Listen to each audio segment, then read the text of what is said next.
Oke, baru-baru ini para analis pasar modal menilai masa depan Korea Aerospace Industries atau KAI dalam beberapa tahun ke depan justru sangat dipengaruhi oleh negara kita, Indonesia, bos. Nah, tuh, bisa ya kan? Jadi admin kutip dari media Korea dalam laporan yang dirilis oleh Daily Invest Korea, berbagai perusahaan sekuritas seperti Hana Securities, DS Investment Securities, BNK Investment and Securities dan lain-lain katanya kompak mempertahankan rekomendasi buy atau beli untuk saham KAI, bos. Nah, mantapnya di sini salah satu alasan utamanya adalah prospek ekspor jet tempur KF-21 dan negara kita, Indonesia, disebut berada di posisi yang paling depan, bos. Jadi, sebenarnya ada beberapa negara yang disebut, cuma fokusnya ke Indonesia nih. Menurut analis Kang Tae-ho dari DS Investment Securities pada 28 Mei lalu, target perolehan kontrak KAI tahun 2026 ini diperkirakan mencapai 5,7 triliun won, bos. Itu sekitar 67,3 triliun rupiah. Itu target penjualan semua produknya tahun ini. Dan yang mengejutkan, sekitar 3 triliun won diantaranya katanya berasal dari kontrak ekspor KF-21 ke negara kita, Indonesia. Nah, itu sekitar 35,4 triliun rupiah. Artinya, lebih dari separuh target order tahunan KAI dipandang bergantung pada keberhasilan kerjasama dengan kita, Indonesia. Dan menurut kalian nih, kira-kira 35,4 triliun rupiah itu berapa unit KF-21 tuh, bos? Coba balas di komen. Jadi, dari berita ini ya, ibarat pertandingan sepak bola. Negara kita bukan sekedar penontonnya, bos. Negara kita, Indonesia, kini justru dipandang sebagai striker utama yang diharapkan mencetak gol pertama. Gol pertama KF-21 bagi Korea Selatan. Nah loh. Kemudian, pandangan serupa juga datang dari BNK Investment and Securities. Dalam laporannya pada 11 Mei, analis Lee Sang-hyun menyebut bahwa negosiasi ekspor perdana jet tempur KF-21 ke Indonesia telah mendekati tahap akhir.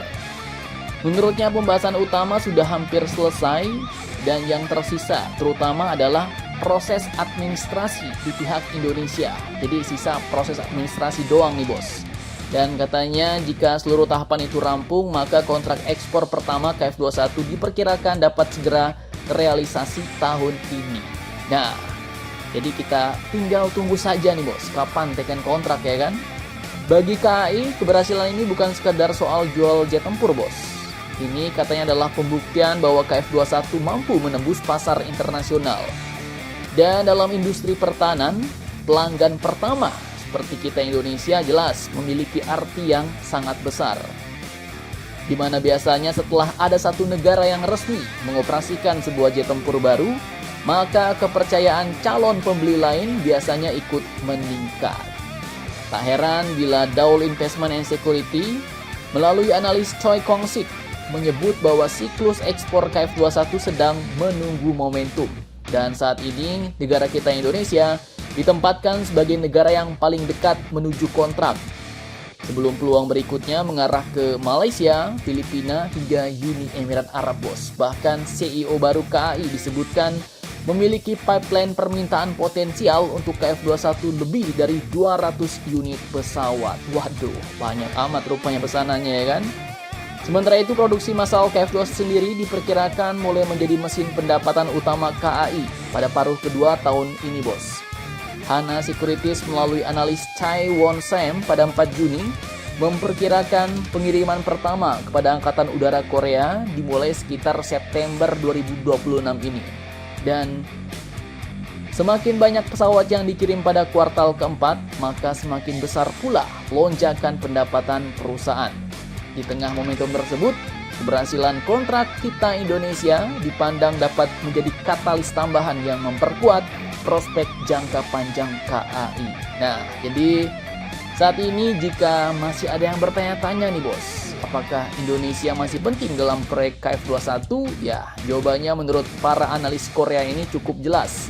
Sangat penting, bahkan dari sudut pandang pasar modal Korea, Indonesia bukan sekedar mitra program, bos.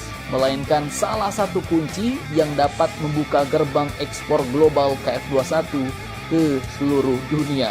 Nah, makanya ya jelas setelah kita nego sampai mampus, Korea tetap nggak bakal ngelepas kita, bos. Para analis pun kini sepertinya sibuk menghitung potensi kenaikan nilai saham jika Indonesia berhasil menaikkan kontraknya. Dan dunia investasi ini memang unik, bos. Yang mereka lihat bukan sekedar suara bisingnya doang, tapi arah masa depan perusahaan tersebut. Mantap, mantap, jos.